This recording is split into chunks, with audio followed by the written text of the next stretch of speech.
ఒకవేళ ఏ బాధ చేత నీ గుండె విసిగిపోయి ఉందో, కుటుంబ సమస్యలా, వ్యక్తిగత అనుభవాలా, లేకపోతే వ్యాపారమా, చేతి పనులా, ఉద్యోగమా, చదువుల రంగమా, ఏ విషయంలోనైనా ఒకవేళ నీవు చీకటిలో ఉన్నట్లుగా, మబ్బు కమ్మిన అనుభవాలలో ఉన్నట్లుగా ఉంటే, ఇదిగో మీకు ఒకటే నిరీక్షణకు ఆస్పాదం. మరలా రిపీట్ చేస్తాను, మీరు విశ్వసించడానికి నిరీక్షణ ఆస్పాదం ఒక్కటే. ఈ జనసంద్రాన్ని చూడండి.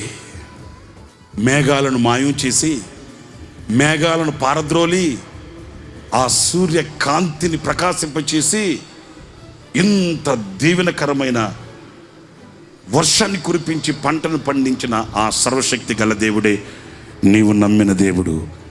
నిశ్చయముగా మబ్బు తొలగిపోతుంది, వెలుగు నీ మీద ఉదయిస్తుంది, నీ బ్రతుకు ప్రకాశమానంగా ఉంటుంది.